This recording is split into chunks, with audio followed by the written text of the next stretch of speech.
What's going on, guys? Pistol Chavez here. Welcome to the On Target podcast, where we'll be interviewing NFL players, NBA players, friends, family, talking about sports, and just having a good time. Full faith filled. Today, I'm joined by my good friend, baller.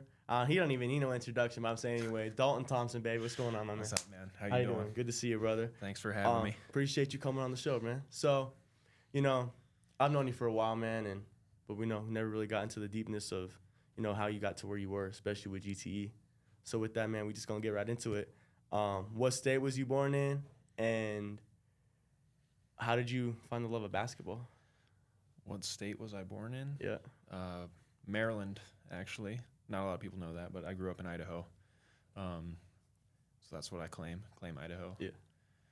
But yeah, man, I started playing basketball, not even competitively, like on the club side, until like 7th grade. I was more of a football guy growing up. But yeah, man, just started playing club in 7th, 8th grade, played in high school, Post Falls High School, won a state championship, went on to Walla Walla Community College up in Washington, played there for 2 years, won an NWAC championship there. After the 2 years there, transferred to a school in Canada, University of Victoria, and then ended up transferring back to Walla Walla University in Washington. Okay. So Nice. that's my playing history, I guess you could say. Yeah, man, and I've seen some of your game film, and I'm gonna clip that, man. You just a well-known sniper, man. That's what I've seen, and that's what I guarantee the people are gonna see. Where did the shooting come from? And, like, when did you figure out that you had it in you? I mean, I wouldn't say I was always like a good shooter, really. Probably until I got to college is when it really like clicked. But that's just comes from, time in the gym. It's what I tell kids now. Like, the more you're in the gym, good shooting comes from being confident. So, and I also say confidence comes with reps. So the more you're in the gym working on your shot, not going in and just throwing up half courts and stuff, like taking it serious and saying, okay, I'm going to hit 20 from the corner, hit 20 from the other corner, 20 from the wing, top of the key. Just stuff like that, really. So Now, if I'm stand corrected, you said football. What was your football career like? so I played football since I was in like 4th grade, 3rd grade or 4th grade. Played pretty much every position throughout my career, but I was a QB at heart. I liked having control of the game, and like basically calling the shots. Like that's what I like doing. So I didn't start QB until my senior year of high school. Junior year, I was the safety, wide receiver. I was on punt team, punt return, kickoff. Like, I didn't come off the field. So going from that to playing only quarterback my senior year, I was like, man, this kind of sucks. I can't play defense anymore. But it was a lot of fun. I broke like 5 school records my senior year. We went to the state playoffs for the first time, and I don't even know how long. It might have been the first time in school history Wow. from when we made it to 5A. Wow. Yeah, we got bounced first round, so we didn't do much in the playoffs, but it was still cool. It was a fun year. Those are like some Good of the best experience. memories was playing football. For sure, man. And did you have opportunities at college for football? I did. I had, a handful of, pretty much all the NAIA schools in Montana and like in that area. University of Idaho, Washington State, Boise State were like the main 3. And I wanted to play at the highest level possible. Yeah. But I ended up playing basketball instead. Yeah, where did that change come in? What ultimately made you decide basketball over football when you could have had, a higher opportunity with football? People ask me that a lot, and I think part of it was like being young and being kind of stubborn. Like I wanted to go somewhere and I wanted to play right away. Yeah.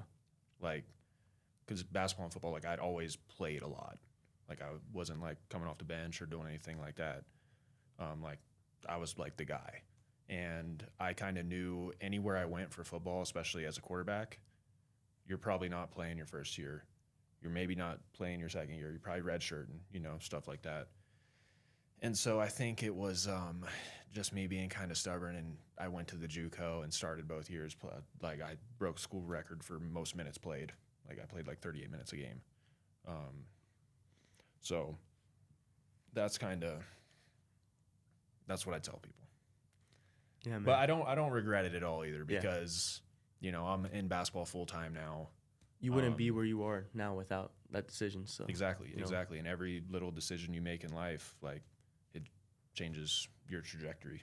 So. And directly after your college career, did you get into tournaments right away, or what were you doing kind of right after the JUCO ended? When I finished playing in college, I was like, man, I need to get, like, I didn't know what I really wanted to do. Yeah. But I knew I needed a job and I needed to make some money, so I became a plumber. Okay. So I was a plumber for about 3 years. When I moved to California, I was a plumber down there too. But kind of how I got into the tournament space and back into basketball. So when I moved to SoCal, I was working as a plumber, and I was like, man, I really want to, like, just do something with basketball. Like, the hours I worked, I wouldn't be able to coach or anything just because of the time commitment. So I posted on Facebook, like, hey, offering trainings in San Clemente area, which is where I lived, on, like, the town Facebook page. And I got like 10 people signed up for it right away. And I was like, dude, this is awesome. So I was working, and then I would do the trainings, like, certain times in the evenings, and we just outside at the park, which was nice. And then I built it up to I had enough, kids I was working with and stuff, where I was like, I'm going to quit plumbing and just try doing this full time. And it was summertime too, so kids weren't in school and stuff, but got into that. And then through that, actually, I met a coach in Mission Viejo, California. And before I had even moved, I was coaching high school basketball at Lake City High School in Idaho. So I coached there for 2 years before I moved to California. But anyways, through my, like, training Instagram page, I connected with this guy that was a coach, and I saw he was, like, looking for coaches. So I hit him up, and I'm like, hey, I'd love to come coach with you. And he was like, okay, we have a summer league game today at 4. I want you to come. And I looked at my watch. I'm like, it's like 3:30 right now. So I had to, I went straight to the game, met him, met the kids and stuff. It was cool. And then, I coached that season there. And he was actually the one that said, hey, I want you to start running tournaments at the school. Like, because we had our club program, which I started there, and was still doing training. So that's how I got into the tournaments. I had no idea what I was doing. So it was kind of like right into it. You're coming in, you're thinking you're going to coach, and he's like, I kind of want you to run these tournaments now. Like, what was going through your mind with that? Were you just excited for the opportunity? Were you nervous? I mean, I was down to do it. I specifically told him, I was like, I've never done this before, but I'll try. Yeah. And we had the gym because we just used Mission Viejo High School. Ran a handful of tournaments there, and then ended up running some at a different high school in Anaheim. And then I ended up moving to Reno randomly. Funny thing is, I moved to Reno because this guy I was telling you about, his name is Mo. Yeah. He had left Mission Viejo and moved to Reno and was coaching at another school there. And so I just kind of followed him to Reno. Wow. So. Jeez. And obviously, I know SoCal is kind of where GTE was formed. Just kind of explain to the audience what GTE is and how it grew so much in Colorado. So GTE, also known as Game Time Events USA, started in SoCal. My guy Jason runs all the SoCal stuff. We connected when this was after I'd already moved to Reno. We connected. He was like, hey, do you have any teams, or like, do your teams want to play in my tournament this weekend? And I'm like, I don't have teams anymore. I moved to Reno, like, so I can't help you right now. But I told him I'm trying to get stuff going over here in Reno. And he was like, let's get on a call. I have an opportunity for you. And so we spoke, and he basically was like, this is what GTE is. We're trying to get it started in Denver too. Do you want to move to Denver? And I was like, I've never been to Denver in my life, but yeah, I'll do it.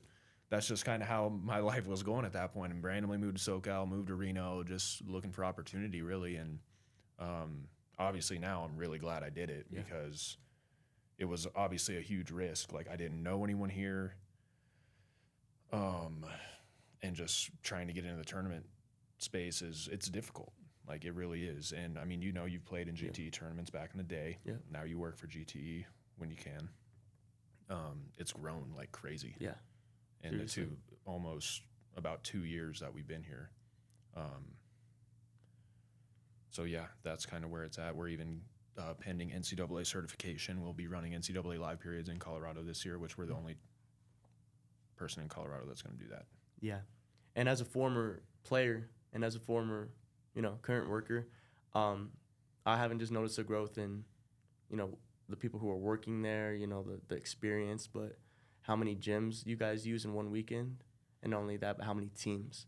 I mean, we're talking 20, 30, 40 teams. I mean, how many teams do you think you guys get in each tournament, and can that get a little hectic, or how do you guys keep that in check?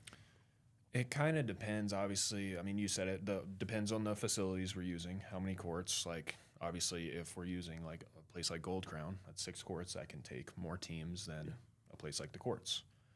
We actually have a couple weekends coming up in the spring and summer where we're going to be using the courts and Gold Crown in the same weekend, or the courts and Aurora Fieldhouse in the same weekend. And we have one tournament that we're going to be using the courts, Aurora Fieldhouse, and Gold Crown on the same weekend. Wow. So it's 14 courts, which I'm really excited for. That's during one of the NCAA periods too, so I'm excited about that. But I guess to answer your question, how many teams do we normally have? It depends on the time of the year. Like, I've run tournaments here in Colorado that have 20 teams. I've run tournaments that have 140. So it's typically, it depends on the time of the year, but April through July is when, I mean, we're averaging, last year I think we averaged like 85 teams a tournament. Wow. Through those months. What kind of, necessarily joy and feeling do you have from knowing that these young hoopers you're impacting them in that way to run these tournaments and, to make it feel special for them, and not only make it feel special. I've seen the trophies, I've seen the shirts. Like, do you notice how much you're really helping the basketball community? Because it's big, it's a lot. I mean, I feel like we're doing a good thing,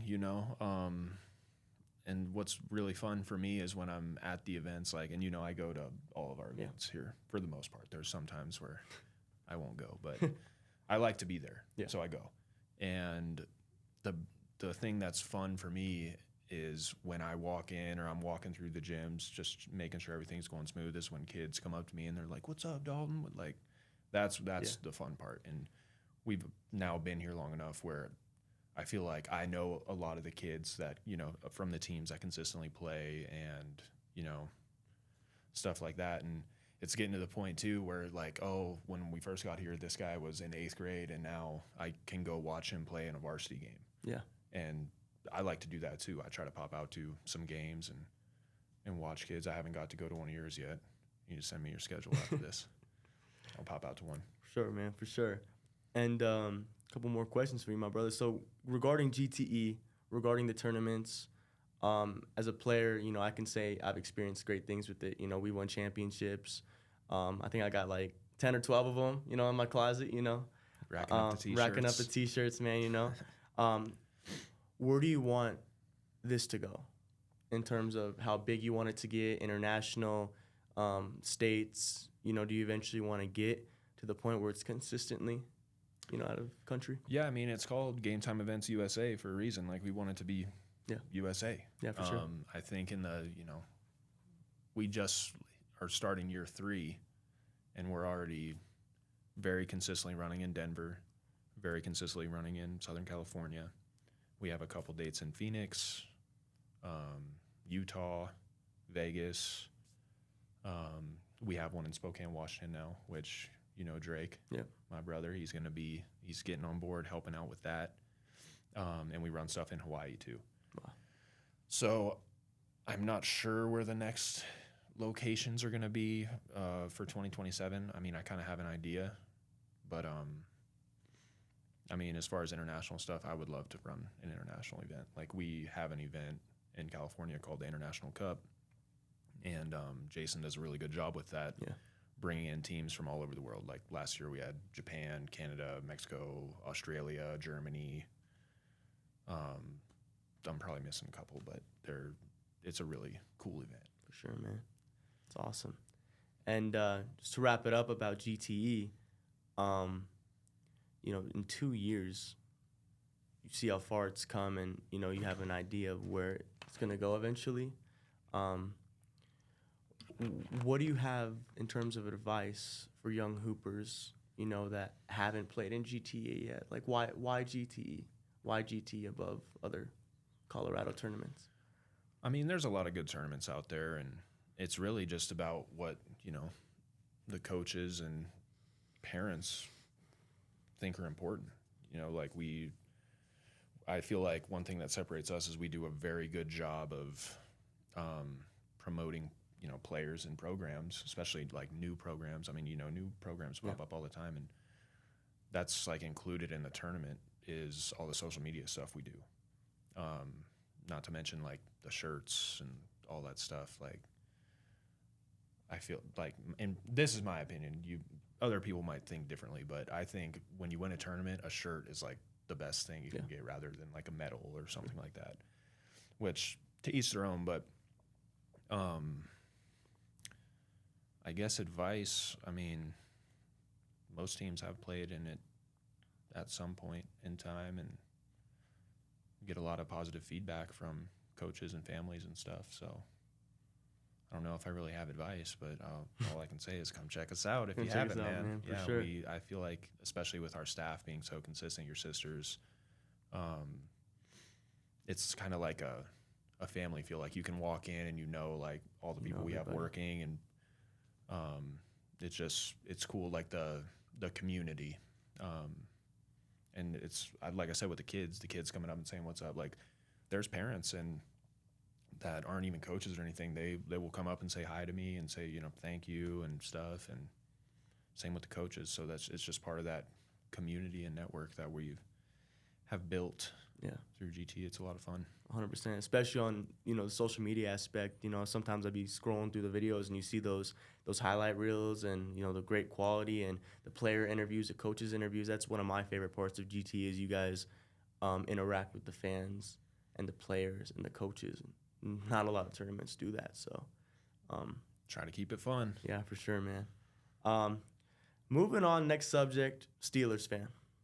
I'm a Broncos fan, you're a Steelers fan. Obviously, we have our back and forth. What did you think about their performance this year? Mike McCarthy coming in. What's coming up? What's going on with that, you think? I mean, hopefully we can win a playoff game. So that's what I'll start with. I mean, I'm the first person to say it. Like, I wasn't ecstatic about the Mike McCarthy hire, but I've come to learn, like, as a fan of the Steelers, like, just trust the process. Like, I mean, they were really good when I was a kid, winning Super Bowls left and right and stuff like that. But since I've been an adult, I'm like, can we, like, get back to that? Because now I'm an adult, and I'm like, man, if they make it to the Super Bowl, I'd really like to go. Yeah. But I don't. You think letting go of Tomlin was the right move? Tomlin decided to step down on his own. You don't think he would have gotten fired either way? You don't think he would have gotten fired after the season? We wouldn't have fired Mike T. But I do think, Mike T is a legend. So yeah, 100%. I mean, it sucks that he's not the coach anymore, but I feel like it was like everyone kind of knew it was time for something new. Yeah. You know what I'm saying? Like, he was there for almost 20. He was there for 19 seasons. Won a Super Bowl, accomplished no losing seasons, right? Never had a losing season. Wow. At least 9-8. At least 9-8 every year. And the one that always gets me is the 9-8 season with Mason Rudolph. And I'm like, how did you guys sneak into the wild card? But there's that coaching was just there, and Mike Tomlin always had a way of, leading that team to the playoffs. Yeah. What do you think about my Broncos? Do you think they got a chance to win it all next year? I think if Knicks wouldn't have got hurt, they'd be playing this Sunday. So Me too. I mean, Me too. And with all that stuff, like they don't have to pay Wilson next year. Nope. So Go sign some guys. That's freeing up some stuff, and I think as the defense is already stacked. So, I mean, as many pieces that you can put around Bo, and just let him do his thing. As much as I love Court, man, to me, he's not a wide receiver one. He's more of a wide receiver two. You need that guy, that go-to guy, and that's what Sean Payton likes to do. He did it with Drew Brees. He got Michael Thomas. He had Alvin Kamara. Like, you need those guys to push you over the top. And I think the running back is a problem for us. So I think we got to go out and get somebody and definitely go get a wide receiver one. Who do you want? I'm looking at George Pickens, unless a Cowboys franchise tag him. I'd say 3-year, and then a Breece Hall from the Jets for sure. So if you get both of them, man, that's gonna be a scary offense. Oh man, Dalton, I appreciate you coming on today and doing this with me, man. In my first episode, this is something I want to do for a long time, and having you on and giving your advice and sports takes, man. Appreciate you coming. So yeah, thanks for having me. Man. It all looks good. The logo. Oh, and stuff. appreciate you, man. Yep. So we built it, man. Dalton Thompson, everybody. Oh, okay. Dalton Thompson at GTE Dalton.